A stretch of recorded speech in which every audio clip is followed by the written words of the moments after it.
Tenemos más o menos más de 30 años haciendo empresas, de la nada, digamos, con cosas muy pocas, con capitales muy pocos, y tenemos ya cerca de 20 años de conocimiento y experiencia en el tema de inversiones, bienes raíces, ahorro, multiplicación, y divertirse haciéndolo también, porque esto es divertido, es rico, es chévere.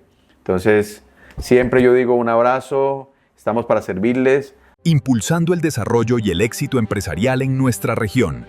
Somos grandes empresarios del macizo colombiano.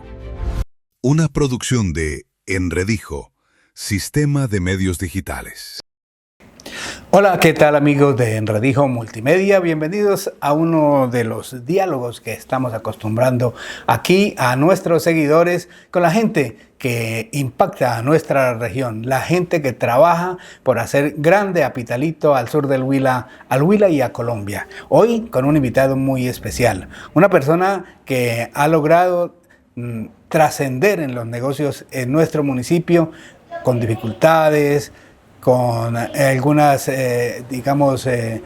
tropiezos en el camino, pero que está avanzando hacia la consolidación empresarial en algo que, pues, a todos nos gustaría, pero que muy poco sabemos manejar. Las finanzas, las transacciones comerciales, las ventas. Bien, una serie de aspectos que vamos a trabajar con él en este encuentro aquí en Enredijo Multimedia. Se trata de don Henry Jiménez Cruz, un profesional que es laboyano por adopción, pero es de San Agustín, es oriundo de San Agustín. Sí, periodista Gerardo, muchas gracias por el espacio y pues muy contento de reencontrarnos y también que el universo nos coloque en este camino el día de hoy para poder hablar. Claro, digamos que yo nací en Belén de los Andaquíes, que es un pueblito muy bonito también y un nombre muy bonito. 3 años después, mis padres se movieron, digamos, hacia acá el departamento del Huila, y como dice la canción, donde quiso poner su trono, llegó acá al sur, a San Agustín, y ahí con frío, pues crecimos, ¿no? Porque era bastante nublado esa cordillera. Y ahí crecimos y empezamos a vivir, digamos, la etapa de la finca y después muy rápido a los negocios. Bien, importante para nuestros seguidores conocer al personaje, saber quién es, además de lo que representa ahora en los negocios aquí en Pitalito. ¿Cuál ha sido esa historia personal que nos puede contar desde su niñez, desde luego, como dice en San Agustín, pero ese desarrollo personal que ha logrado usted, incluso en las incursiones en la parte política, en la función pública y ahora como dueño de su propia empresa? Bueno, sí, la verdad, iniciamos muy temprano. Yo creo que mi papá, que se llama Henry Jiménez, también nos inculcó, yo creo que desde los 7 años, y él pues seguramente desde antes ya venía como teniendo esa idea de que quería tener empresarios. Él decía dueños de negocio o patrones, que era pues pensado de una persona campesina, pero con una visión muy amplia de qué hijos quería formar. Y sí que lo supo hacer porque de una familia numerosa, 12 hijos, 6 mujeres, 6 hombres, intercaladitos todos, nos supo decir, cuando teníamos 7 años, lo recuerdo muy bien, que él no quería tener peones, que quería tener patrones. Y eso caló, se quedó, y nos fuimos haciendo al lado de él, porque él ya era comerciante de tienda, de compras de café, de compra-venta de ganado, se rebuscaba muchísimo. Y al lado de él fuimos creciendo, tanto que ya a los 12 años, en mi caso, y 14 años con uno de mis hermanos, nos lanzamos a hacer negocios, digamos, de compras de café. Cuando teníamos 19, 20 años, yo incursioné en la radio. Me gustó siempre desde el colegio dirigir a los demás compañeros. En la iglesia también dirigía un grupo de 200 muchachos, un grupo juvenil con el sacerdote de la parroquia. Entonces siempre fue como ese un poquito picante, digamos, el caso de mi vida, que me ayudó a ir escalando, ir avanzando. Y a los 20 años teníamos un supermercado, 2 supermercados, 3 supermercados. Fuimos creciendo muy rápido en toda la parte comercial y de ahí no hemos parado hasta Hace unos cerca de 20 años que iniciamos con el estudio, después de tener un traspiés con el tema de los abarrotes, del estudio de qué otra cosa se podía hacer únicamente teniendo la idea y teniendo poca plata, de hecho. Y bueno, con algunos mentores, algunos amigos que me dijeron, Henry, se pueden hacer negocios sin plata. Yo dije, ¿pero qué se podrá hacer sin plata? Bueno, usted puede ayudarle a otra persona a vender, puede asesorar a otra persona para que venda, puede acompañarlo a ir a hacer un negocio y a usted le van a pagar por eso. Fue extraño, pero cuando empecé a averiguar sobre la literatura referente al tema, me encontré con grandes autores. Antes de eso, incluso también otra persona me dijo, el secreto suyo no está en trabajar y gastar, sino el secreto suyo está en trabajar, ahorrar e invertir. Porque claro, ganábamos grandes sumas de dinero y resulta que uno no tenía la formación para retener ese dinero y hacer lo que el dinero trabajara para uno. Entonces, ahí conocí a un autor americano, George Clason, el autor de un libro que siempre lo leeré y lo releeré y que lo recomiendo, que se llama El hombre más rico de Babilonia. Ese libro me formó a mí en el tema del ahorro y cuando aprendí a amar el ahorro empecé a ahorrar como loco. O sea, si podía ahorrar 10,000 pesos, yo trataba de ahorrar 20,000, 30,000 o 50,000 de cada 100,000 que me ganara, porque dice que la fórmula es el 10%. De hecho, hay gente que dice, usted empiece ahorrando el 1% para que cree el hábito. Pero como yo entendí que tenía que ahorrar y para poder tener el montón e invertir, entonces corrí a ahorrar y desde ahí no he dejado de hacerlo. Y después, tuve la oportunidad de conocer la literatura del maestro, del profesor Robert Kiyosaki, americano él. Había escrito hace poco el libro Padre Rico, Padre Pobre, y entendí que el padre rico era el que le enseñaba a uno cómo multiplicar el dinero y el padre pobre era el que le decía estudie, consiga un empleo y mire si tiene un ingreso estable. Entonces entendí las dos diferencias. Luego conocí también a través del mismo Robert Kiyosaki, que vino, digamos, algunos de las personas que lo representaban en Colombia vinieron a San Agustín, me escucharon hablando en la radio. Yo daba un programa de escuela para emprendedores. Siempre quería como compartir ese conocimiento y me daban, digamos, teníamos 7 minutos y en esos 7 minutos esa cápsula salíamos al aire y siempre llevamos una síntesis de consejos financieros, de consejos emocionales, de cómo vivir bien en familia, de cómo emprender. Entonces enseñamos de todo un poquito todos los días. Ellos me escucharon y quisieron contactarse conmigo y terminaron regalándome 170 libros. No fue dinero, pero eso era más que dinero para mí en ese momento. Era un tesoro. Perdóneme que me devuelva un poco al momento en que don Henry Jiménez, padre, le dice a usted y a sus hermanos, le hace ese llamado a la independencia económica, a la independencia financiera y le dicen, yo no quiero tener peones sino patrones. ¿Usted cree que eso ha sido fundamental en su vida? Total, fue un antes y un después, porque eso ocurrió a partir de una anécdota y era que nosotros nos íbamos a ayudarle a un tío a trabajar por un sueldo ese día, por un jornal que se llamaría, ¿cierto? En el ámbito del argot popular del campo. Pero él no nos dejó ir, así fuera un tío, no nos dejó ir, sino que nos llamó para acá como a consultas, como dicen en el gobierno, y dijo, no, es que, y con la mano, y al estilo antiguo, a la vieja usanza, con la mano en la correa. ¿Sí? Entonces, pues uno no iba a asumir el riesgo de que le dieran un correazo por desobedecer primero que todo, y porque tampoco le habíamos pedido permiso, porque creíamos que era normal irle a trabajar a don Pepe, a don Juan, a don Sutano, y cuando nosotros teníamos una finca bien buena y había mucho por hacer dentro de la misma finca. Entonces él dijo, prefiero que vayan y cojan café o caña o lo que sea para ustedes, lo que puedan hacer con sus manos y su fuerza a esa edad tan pequeños, pero repitió, no vine aquí a traer peones, sino a hacer patrones. Y eso fue un antes y un después, tanto que de los 12 se podría decir que el 9 o 10 somos empresarios hoy en día de la construcción. Muy bien, ese llamado a la independencia, a no vender la fuerza laboral barata, por lo menos, pienso que fue un detonante para esa formación que ustedes pueden pedir. Por lo que veo, autodidacta total, ¿o has logrado estudiar? Bueno, siempre, yo creo que casi sin entrar al colegio me empezaron a gustar, a los 9 años leía la Biblia, por ejemplo, como un libro de gran consulta. De ahí conocí a un padre, Eliezer Salesman, que vendía unos libritos de formación, como 100 fórmulas para llegar al éxito, cómo mejorar su personalidad. Luego en el colegio me empezaron a gustar las obras literarias y era devorador de libros como por naturaleza. No sabía qué iba a estudiar, sin embargo pasé todo el bachillerato leyendo y liderando.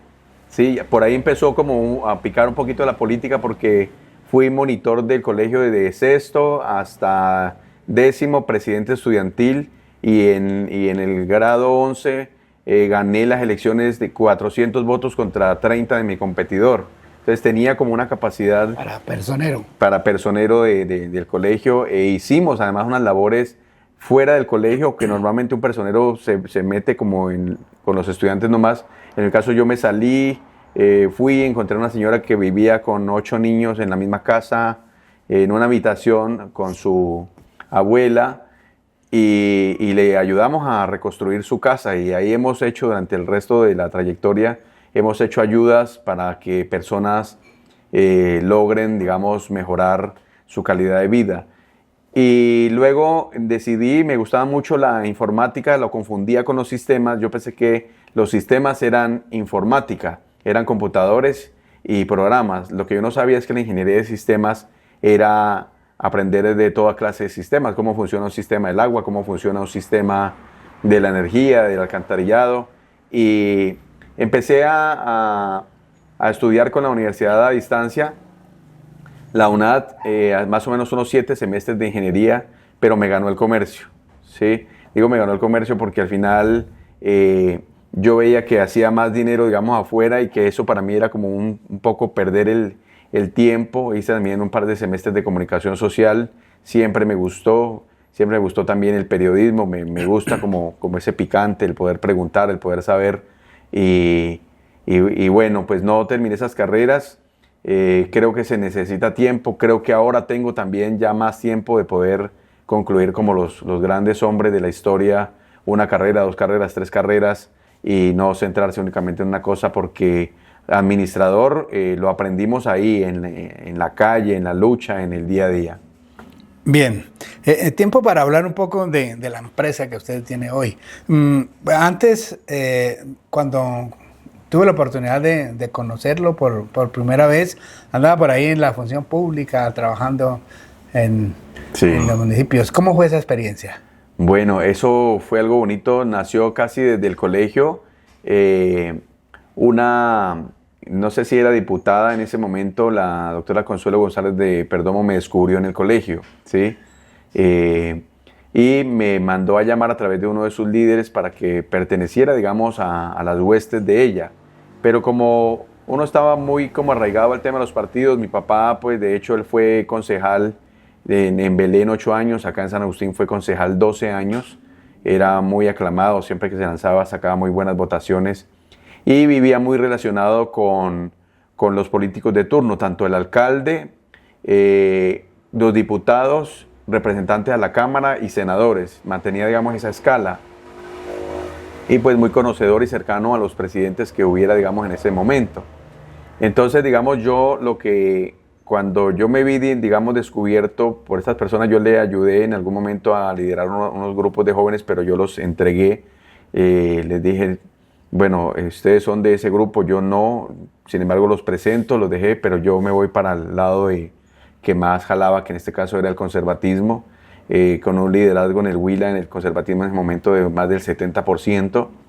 Y pues ya me presentaron ante los líderes del mismo directorio municipal y directorio departamental. Entonces salió la opción de postularnos para ser miembros del directorio departamental conservador del Huila. Y nada, pues hicimos una campaña de unos 60 días que había de tiempo para llegar, digamos, a uno de esos espacios, esas curules. y sacamos alrededor de 3.000 votos en esos 60 días. Fue exitoso totalmente, tanto pues que internamente me postularon para la presidencia ya del directorio departamental como tal. Y a partir de ahí se abrieron una serie de puertas muy grandes porque digamos que en ese momento teníamos muchas bondades como tener vuelos, tener hoteles, tener carro, transporte, escolta, eso es lo que necesitáramos, digamos que uno era como un diputado. Muchos privilegios. Y muchos privilegios. Pero también la opción de poder ayudar a personas que necesitaban gestiones en la gobernación, el gobernador era amigo, los senadores amigos, nos movíamos por Bogotá, por el Valle, por muchos lugares y siempre nos fue muy bien. Digamos que tuvimos la opción de ser incluso precandidatos a la alcaldía de San Agustín en su momento con una muy buena aceptación. No hubo un acuerdo que se necesitaba para poder que una sola persona quedara como candidato, entonces di un paso al costado. Después íbamos haciendo carrera para hacer una diputación. Las cosas no se dieron porque las 4 personas que iban delante mía tampoco se pusieron de acuerdo y dejaron perder una votación cerca de 30.000 votos, en donde ninguno pudo obtener un beneficio de una curul, como lo que hoy está pasando prácticamente hoy en día en el sur, que no se ponen de acuerdo. Entonces fui entendiendo el mensaje. Tenía mis hijos ya muy pequeños, tenía dos menores, los estaba dejando como muy solos y algún buen amigo me aconsejó que era por el lado de acá se estaba como cerrando las puertas, entonces regresar a recoger los muchachos, llevarlos de la mano a la compañera y avanzáramos. Y eso hice, y de ahí me concentré ya estos últimos 15 años a darle duro al tema de la empresa y los negocios. Bueno, emprender en un país como Colombia y en una región como la nuestra, emprender desde abajo es difícil, por no decir imposible, sin apalancamiento económico y con el puro conocimiento y las ganas. ¿Cómo ha hecho usted? Bueno, ha sido un tema complejo, pero hemos logrado avanzar hacia esta ruta del éxito que hoy llevamos. Tener en cuenta pues que ya tenía uno un conocimiento de cómo hacer cosas a partir de ideas. Ha sido eso, porque apoyo del Estado, digamos, en ningún momento, a veces muy pocas opciones con los bancos, a veces veníamos de situaciones complicadas, entonces tuvimos que emprender a la fuerza, se puede decir. Bueno, pero emprender a la fuerza, como dice nuestro invitado, en un país como el nuestro, como cualquiera en América Latina, pues no es fácil y debe tener uno una capacidad especial, por ejemplo, para identificar ideas de negocio, para saber el campo en el cual uno se va a desempeñar, pues para, si fracasa, no sucumbir del todo, o sino para salir a flote. ¿Cómo ha sido esa fórmula, don Henry? Sí, digamos, usted preguntaba hace rato algo bien importante y es la formación, ¿no? A pesar de no tener, digamos, el título final de una ingeniería, de una administración, sí requiere, digamos, de mucho estudio y de mucho análisis de los que ya van adelante, ¿sí? En el caso, encontré un libro que se llamó Queremos que seas rico, de Donald Trump y Robert Kiyosaki. Lo hicieron los dos gurús de las inversiones en bienes raíces en Estados Unidos, y eso me ayudó mucho a fortalecer la idea que ya tenía de trabajar con bienes raíces. Entonces, ¿cómo encontrar, decían ellos, en el caso mío, propiedades que estuvieran en oferta o que tuvieran un motivo especial de venta, digamos? Falleció el señor, entonces los hijos necesitaban vender porque querían partir esa sucesión que se llama, ese recurso. El que se va para otro país y quiere vender un auto económico, no porque esté malo, revisándolo, quiere recoger un dinero e irse, encontrar esas oportunidades, y a partir de ahí, de esos libros, entre otros, de motivación, ideas para poder sacar adelante, digamos, en un proyecto. Y decían ellos, enfóquese en prestar servicios, buenos servicios. Entonces, si usted está cubriendo, digamos, un servicio de ayudarle a vender a otras personas, de ayudarle a administrar, de ayudarle a reparar la casa también, de ayudársela a colocar en arriendo, por ejemplo, ayudarle a perfilar un cliente. Son muchos servicios en uno. Entonces empezamos a agregarle cositas como florecitas al negocio de la empresa para que ésta se mantuviera y creciera. Ha sido como una fórmula para poderse sostener ahí en el mercado durante todos estos años y poder enseñarle también a otras personas a que hagan lo mismo y crezcan. Bien, y así poco a poco se fue aproximada esta idea de negocio que está usted hoy ya administrando, digamos que exitosamente aquí en el municipio de Pitalito, pero con una cobertura ya regional en el sur colombiano. Vendo Express, inmobiliaria, constructora, concesionaria. ¿Cómo se manejan esos tres elementos? Bueno, la inmobiliaria pues fue como nació, digamos, nació como Henry Jiménez, pero desde el comienzo sabíamos y aprendimos que había que tener una marca, ¿sí? Porque si por alguna razón Henry Jiménez faltaba o llegara a faltar, entonces desaparece todo. Entonces intentamos siempre desde el comienzo, aprendiendo de Coca-Cola, de Avianca, de grandes multinacionales, el poder de la marca. Entonces cuando usted mira una marca, usted no sabe a veces quién está detrás de la marca. ¿Sí? Puede que sea el dueño, sea un gerente, sea un alto ejecutivo el que está detrás de esa marca, pero en realidad esa marca es sola y va adelante siempre alumbrando como una gran linterna. Entonces por eso, como ya había estudiado un poco sobre el tema, entendí que había que tener un nombre y lo que dentro de una lista de nombres quedó de primero Vendo Express, o sea, vendemos rápido, un nombre en inglés, ¿sí? Y empezó a calar, a unos no les gustaba, a otros sí, pero cuando uno empieza a decir esta marca es la mejor, es la número uno, es la marca que más vende, alguien tiene lo que usted busca, alguien busca lo que usted tiene, le agregamos el estribillo, como decimos en radio, o el eslogan, ahora le llaman click.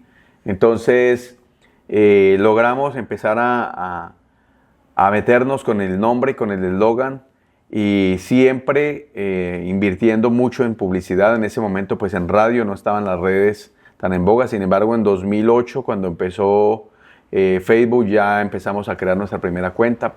Pautábamos con Google, mirábamos otras opciones, digamos los volantes que siempre eran bien llegados y nos fuimos metiendo con la marca. Y 3 años después, cuando estábamos ya en Pitalito, 2 años después de que iniciamos en San Agustín, porque iniciamos allá, la gente, como trabajamos en radio, por ejemplo, hacíamos Caracol Radio, un programa que pagábamos de radio clasificados de 1 hora. Entonces la gente decía, ¿en Pitalito dónde es la oficina? No, no tenemos oficina en Pitalito. ¿Cómo? ¿Ustedes de dónde son? No, que somos de San Agustín. No, pero es que yo tengo un local aquí para la venta y manden a alguien a quien podemos, no sé qué. Entonces, casi de obligados, vinimos porque la gente nos miraba ya como un nombre grande y decían, bueno, pero ¿por qué no están en Pitalito? ¿Por qué están en un pueblo más pequeño?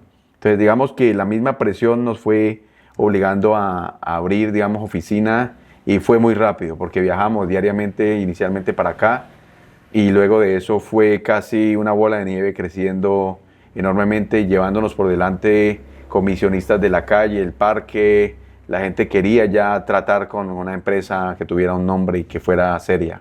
Precisamente ese comisionista, que era como tradicionalmente conocíamos nosotros, a quienes dedicaban a vender cosas, especialmente bienes raíces, es el carrotaje de bienes raíces, corretaje de bienes raíces, que es como técnicamente se conoce ahora. ¿Y cómo estructuró usted la empresa? ¿Cuáles son los servicios que está en estos momentos en capacidad de ofrecer a quienes nos están viendo a través de Enredijo Multimedia? Bueno, pues digamos que nosotros ya hemos hecho como un checklist, llamarían en Norteamérica, de muchos servicios que logramos prestar porque éramos como apasionados por tratar de servirle. Entonces resulta que usted, Gerardo, nos llamaba, mire que si usted no sabe, usted que maneja inmobiliaria, ¿quién me arregle esa gotera? Ya mismo, ahí tenemos un ayudante, un maestro, se le solucionaba. Entonces usted decía, uy, qué chévere, venga, estoy buscando un carro, se lo tengo, ¿sí? Se lo conseguimos, se le tiene, ¿sí? Estilo paisa. Entonces, digamos que fuimos creando un portafolio de servicios No teníamos, por ejemplo, administración de inmuebles. Cuando empezamos era solamente ventas. No lo conocíamos el servicio, pero como todo, entonces alguien dijo, es que la quiero vender la casa, pero mientras que se vende, yo necesito un ingreso porque tengo la necesidad de que me entren 500,000 pesos, 1,000,000, o este local 2 millones. Sí, señor, entonces vamos a hacer eso. Yo no tenía el contrato de administración. Entonces, bueno, me consigo en Neiva una persona que ya es administradora de inmuebles y le digo, bueno, ayúdeme, ¿cuánto me cobra? Me dice, le cobro 100,000 pesos le entrego el contrato con su nombre y todo. Y le digo, vamos, ya lo necesito que me lo envíe. Y empezamos a conseguir entonces contratos de administración. Entonces íbamos perfeccionando el de administración, el de contrato de corretaje que le llamamos, para que la gente se comprometa a pagar una comisión por la venta, o contratos al mayor valor, donde le dicen a usted, esta propiedad vale 1,000 millones, pero usted trabaje de ahí para arriba, sáquese sus honorarios propios. Contratos de obra, o sea, porque usted dijo, no, usted me arregló bien la gotera, pero ahora necesito que me la pinte. Entonces ya no era el gallito que le llamábamos nosotros de 100,000 pesos y no un contrato de 2 millones de pesos. Entonces, digamos que se volvió como una mancha de petróleo en el agua, cayó y rápidamente se expandió porque tratamos de cubrir muchos servicios. Ahora usted ya me vendió la casa, pero necesito que me venda mi carro. Entonces yo cogía en mi agenda y anotaba los datos de su carro. Y resulta que en esos días no había fotos, forma de enviar por el teléfono, nada, sino descripción, que está muy bonito, que es rojo, que tiene llantas, que no sé qué. Pero la gente decía, bueno, quiero verlo. Y yo lo llamaba al dueño y decía, no, estoy en Garzón. No, el carro está sucio, no lo puedo mostrar así. Yo dije, idea, montar una consignataria, donde me traigan el carro, me lo traen limpio, yo lo mantengo limpio, me lo traen con gasolina, se hacen fotos, pero con cámara, video, y los guardamos aquí. Entonces yo me encargo, cuando vengan por su carro, yo lo llamo y sí que venga a firmar. Entonces nació la consignataria en el año 2010 y llegamos a vender del 2010 al 2020 más o menos unos 20 carros mensuales. Fue exitoso, fue fenómeno, una esquina, se volvió comercial el sector en el centro de la ciudad, pero era un barrio, era tranquilo, pero logramos con nuestro movimiento de comercial, de casas, de carros, de lotes, de meternos. Y pensamos luego ya de eso en que teníamos que tener nuestros propios proyectos urbanísticos. Y otra cosa, se volvió esto tan exitoso y me empezaron a voltear a ver la familia, mis hermanos, después sobrinos, después amigos, compadres, y venga, ¿cómo es el negocio? ¿Cómo es esto? O con el mismo ejemplo fueron aprendiendo y se fueron metiendo, y hoy, sin dudarlo, yo creo que de ese grupo familiar de los 12, como dijimos, hay más o menos un 80% y más las nuevas generaciones que van viniendo en este negocio que ha logrado ser exitoso con el solo arrastre de la idea y del ejemplo. Bien. ¿Y cuáles son las dificultades que usted ha logrado identificar y que pues le gustaría, por ejemplo, digamos, señalarlas para que los nuevos empresarios, los nuevos familiares no les toque vivir esa misma experiencia negativa? No, pues yo pienso que toda empresa debe perfeccionar muy bien sus contratos al comienzo para cada cosa.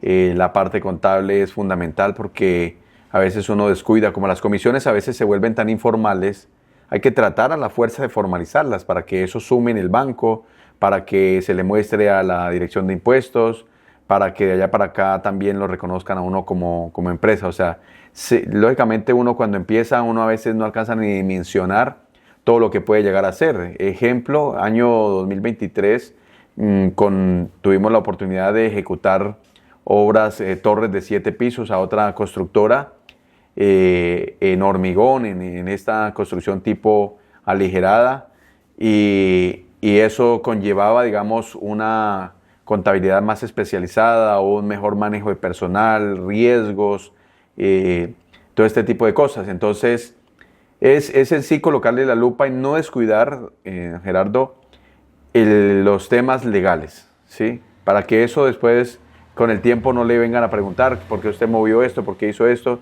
y le pueda como a uno trazar una escalera que le permita crecer tranquilamente, pero muy organizadamente, ¿sí? Y no dejar de Yo veo de todas formas que muchas personas inician y no creen como en el poder de las marcas. Entonces, digamos que usted construyó una casa, pero es Gerardo Valencia que la está haciendo, pero no está trabajando con una marca que le ayude a ir posicionando que hizo una casa, que hizo 3, que hizo 10, que hizo 1000, sino que se queda como en lo unipersonal y así la persona no va a crecer y mucho menos también si no tiene hábitos de ahorro y de inversión, si no tiene, no estudia, digamos, a los grandes o no se asesora o no le pregunta al que ya sabe, sino que va y le pregunta al panadero, venga, yo quiero comprar un lote, ¿cómo será eso? Y el panadero le da un concepto ahí erróneo porque eso no es lo de él. Tiene que preguntarle a los que saben. A mí me pueden preguntar, a mí me pueden llamar, a mí me pueden escribir.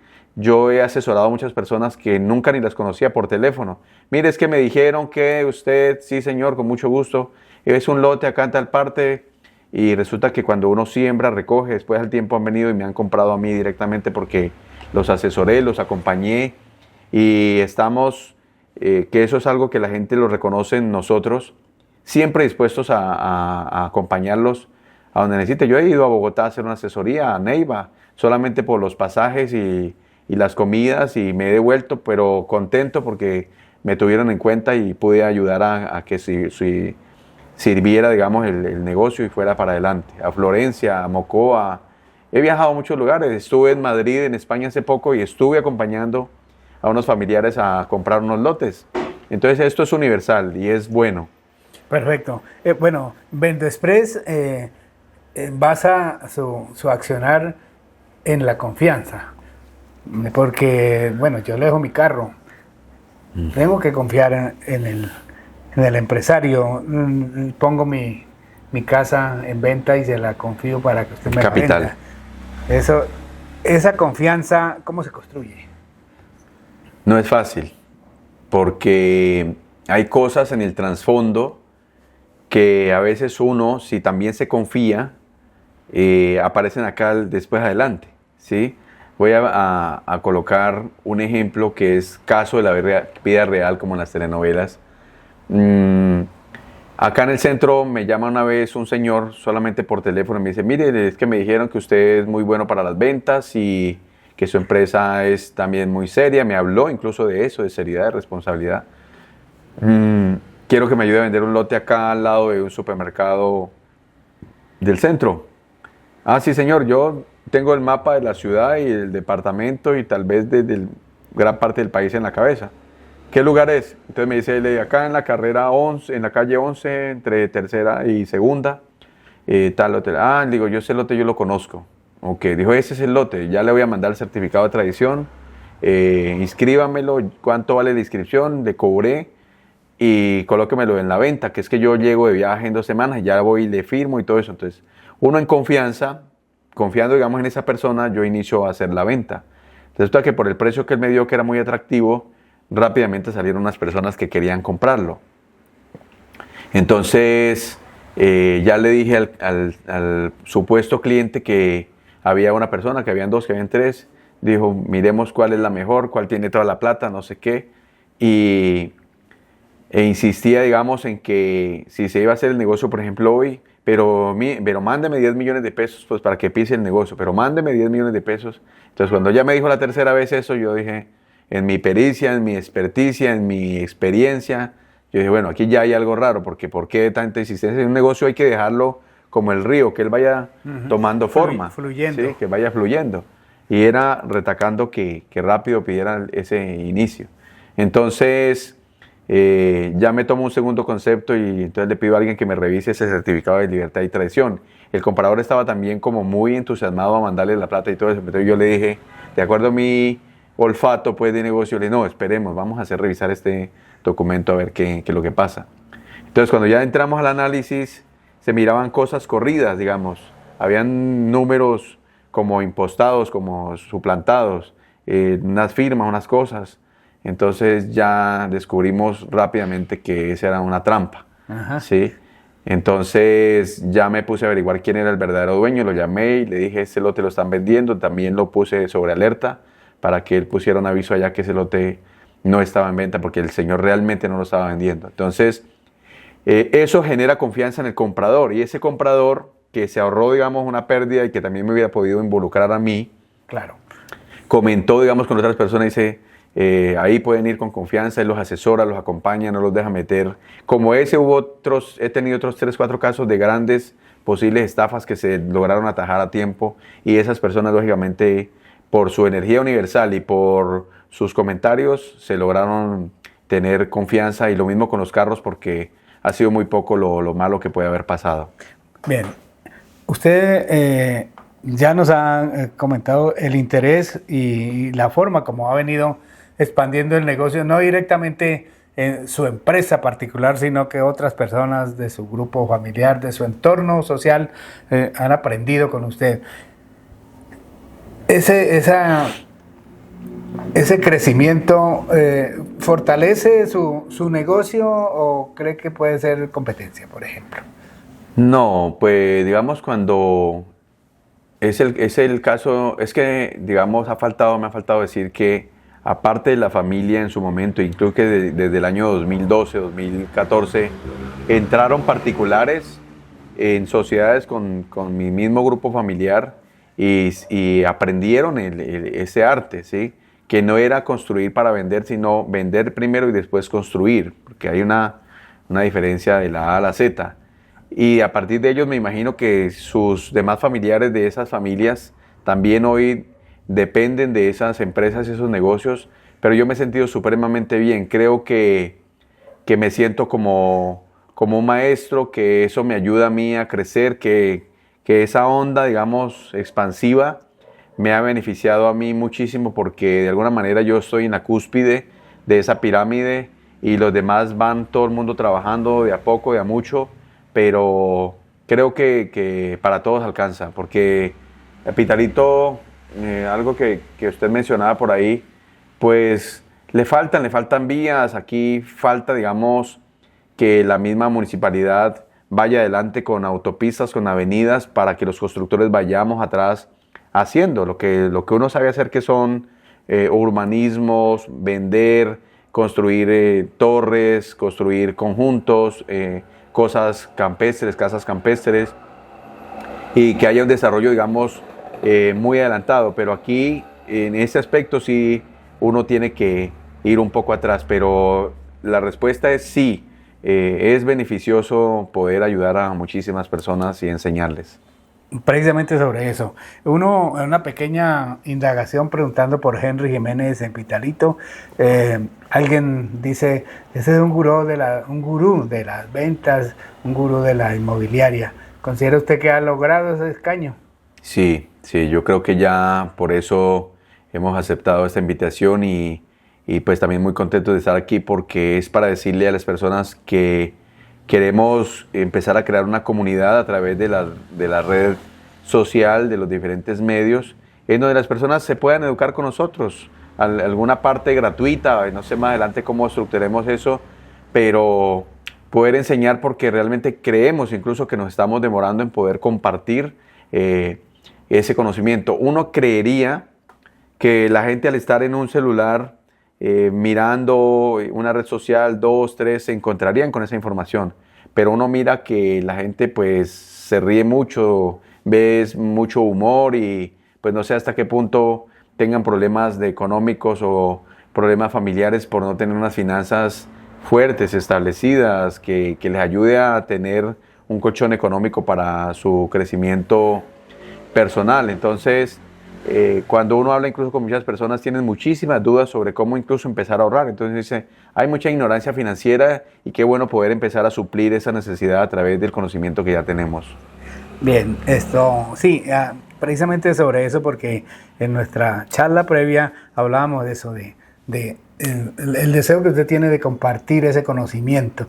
¿Cómo lo quiere hacer? ¿Cómo lo piensa hacer para que mucha gente empiece a manejar sus finanzas, aprenda a invertir, aprenda a ganar dinero sin hacerle mal a los demás? Porque sí, esa es una condición que se debe tener, ¿cierto? Sí, a nivel ético, a nivel moral, buenísimo.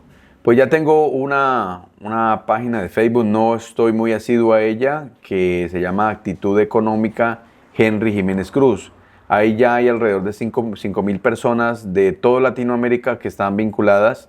Yo soy el que estaba un poquito descuidado de estas personas que me han seguido, que me han dado like, que se han suscrito, por así decirlo, pero algo que me motiva es que son personas que sí lo necesitan, porque uno entra y mira sus casas a gente de Nicaragua, de Honduras, de Perú, de el norte de Argentina, de Bolivia, y uno entra y mira sus perfiles y son personas humildes que quisieran como que uno les comparta un poquito más para ellos también crecer, ¿sí? Alguien me decía, Henry, usted siempre ha inspirado como algo grande. Hasta en eso hay que tener cuidado de qué uno inspira, ¿sí? Porque podría uno inspirar pobreza o lástima o muchas cosas, entonces ¿quién le creería? Pero hemos logrado, digamos, crear una autoimagen y una imagen pública bonita, llamaría yo, sin ser egocéntrico ni nada de esas cosas, sino siempre con el ánimo de servir y que las personas nos miren como alguien alcanzable. Y eso sería mi llamado también hoy para que las personas, quien quiera contactarme, en la medida que puede pasar que me hablen 10 personas o me hablen 100 o me hablen 1000, pues en la medida en que se pueda responderles en el tiempo, con mucho gusto, estamos para eso. O sea, como que abrimos las puertas hoy, tanto a nivel de medios como a nivel universal, para que las personas nos contacten y podamos armar un equipo. Yo soy mucho de viajar, de ir, si hay que ir y me invitan, yo allí voy también y comparto ese conocimiento. Ese tema me da pie para preguntarle a usted su concepto sobre dos cosas en particular. Cuando hablamos de finanzas e inversiones, para quienes no manejamos grandes capitales, nos parece que eso no nos corresponde. Es decir, asociamos eso con la gente rica, con la gente que ya tiene un poder económico considerable. ¿Usted qué piensa sobre eso?